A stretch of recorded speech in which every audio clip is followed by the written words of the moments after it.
প্ৰিয় বন্ধুসকল নমস্কাৰ। আজি মই আপোনালোকক ৰক্ষক উপন্যাসৰ 34 নম্বৰ খণ্ডটি আবৃত্তি কৰি শুনাম। খণ্ডটি শুনক। অশোক বনত কৰা এই অত্যাচাৰৰ সমাচাৰ ইতিমধ্যে লংকাত প্ৰচাৰ হৈ গৈছিল। চাৰিওফালৰ পৰা লংকা নিবাসী ৰাক্ষস তেওঁক চাবলৈ অশোক বনত ভিৰ কৰিলেহি। হনুমানে ৰাৱণৰ কুলদেৱতা মন্দিৰটো ভাঙি পেলালে আৰু তাত জুই লগাই দিলে। এই খবৰ পাই অশোক বনৰ ৰক্ষকৰ অধিপতি প্ৰহস্তপুত্ৰ জাম্বমালী স্বয়ং ধনুৰ্বাণ ধাৰণ কৰি ৰক্তবস্ত্ৰ পৰিধান কৰি ৰথত আৰোহণ কৰি অশোক বন পালেহি। তেওঁ নাৰাস বাণ প্ৰয়োগ কৰি মাৰুতিক বিকল কৰি দিলে।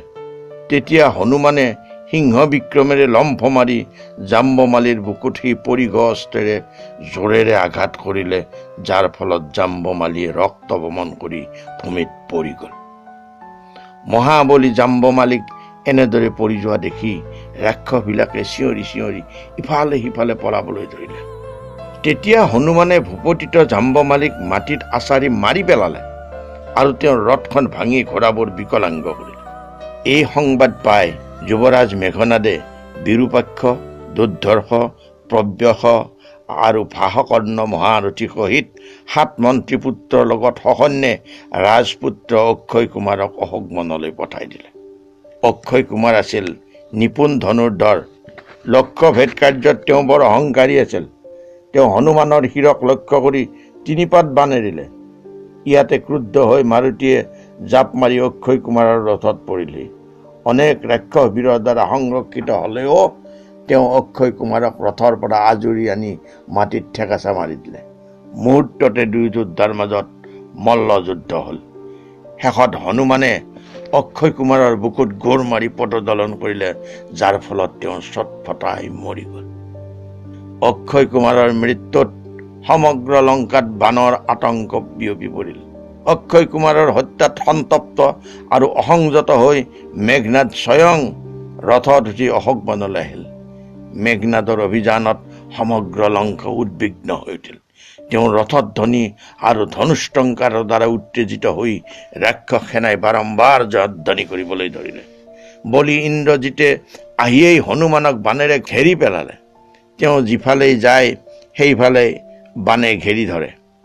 ইন্দ্ৰজিতৰ এই হাতৰ চালাকি আৰু কৌশল দেখি মাৰুতি অতি আশ্চৰ্যচকিত হৈ উঠিল। তেওঁ দেখিলে এয়াই এক অজেয় যোদ্ধা, যাৰ মুখামুখি হোৱাটো কঠিন। তেওঁ সময় আৰু কূটনীতিৰ আশ্ৰয় লৈ যুদ্ধৰ পৰা বিৰত থাকিল আৰু হাত দাঙি ইন্দ্ৰজিতক ক'লে, হে বীৰ, মই হলো দূত আৰু দূত অবৈধ। কিন্তু মই মোৰ অভিপ্ৰায় কেৱল ৰক্ষেন্দ্ৰৰ ওচৰতহে নিবেদন কৰিব পাৰোঁ। মই কেৱল আত্মৰক্ষাৰ বাবেহে যুদ্ধত প্ৰবৃত্ত হৈছো। আক্ৰমণ মই কৰা নাই। ইন্দ্ৰজিতে আদেশ কৰিলে যে এই বানৰক বান্ধি লৈ ৰক্ষেন্দ্ৰৰ ওচৰলৈ নিয়া হওক। ৰাক্ষসে তেওঁক ৰছীৰে বান্ধি কষ্ট দি ৰক্ষেন্দ্ৰ ৰাৱণৰ ওচৰলৈ লৈ গল। বহুতো ৰাক্ষসে তেওঁক খুচিয়াই ভুকুৱাই প্ৰহাৰ কৰি লৈ গল, কিন্তু হনুমানে কোনো প্ৰতিবাদ নকৰাকৈ গৈ থাকিল। মাৰুতি ৰাৱণৰ ৰাজসভাত হাজিৰ হলগৈ। পুত্ৰৰ নিধনত ৰাৱণ ক্ৰোধিত আৰু শোকাত্ত হৈ আছিল। তেওঁ স্বৰ্ণকুণ্ডল পিন্ধি স্বৰ্ণ সিংহাসনত সমাসীন হৈ আছিল। তেওঁ ৰাজমুকুট হীৰা, মুক্তা আৰু মণিৰ কিৰণেৰে জকমকাই আছিল।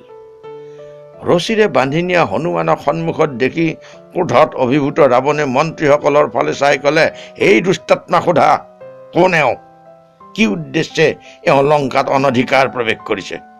কিহৰ বাবে আমাৰ অশোক উদ্যানত ইমান উপদ্ৰৱ কৰিলে আৰু আমাৰ প্ৰিয়জনক বধ কৰিলে? ৰাৱণৰ এই কথা শুনিয়েই মাৰুতিয়ে ক'লে, হে ৰক্ষেন্দ্ৰ, মই মহাত্মা সুগ্ৰীৱৰ মন্ত্ৰী হনুমান। তেওঁৰ দ্বাৰা প্ৰেৰিত হৈ মই আপোনাৰ ওচৰলৈ আহিছো দৈত্য কাৰ্যৰ বাবে। তেওঁ যি বাৰ্তা মোৰ জৰিয়তে আপোনালৈ পঠাইছে সেয়া কওঁ শুনক। ইক্ষ্বাকুবংশীয় মহাৰাজ দশৰথৰ পুত্ৰ ৰামে ধৰ্ম মাৰ্গৰ আশ্ৰয় লৈ নিজ পত্নী সীতা আৰু ভাতৃ লক্ষ্মণসহ দণ্ডকাৰণ্যলৈ আহিছিল। তাৰ পৰাই তেওঁৰ পত্নী জনক দুহিতাক কোনো দুৰাত্মা চোৰে চুৰ কৰি লৈ গল। তেওঁক বিচাৰি বিচাৰি দুয়ো ভাই ঋষ্যমুখ পৰ্বতত উপস্থিত হলহি আৰু তেওঁলোকে বানৰ ৰাজ সুগ্ৰীৱৰ লগত মিত্ৰতা কৰিলে। তেওঁৰ হিতৰ বাবে শ্ৰীৰামে মহাবলী বালিক বধ কৰি সুগ্ৰীৱক বানৰ সেনাপতি পাতিলে।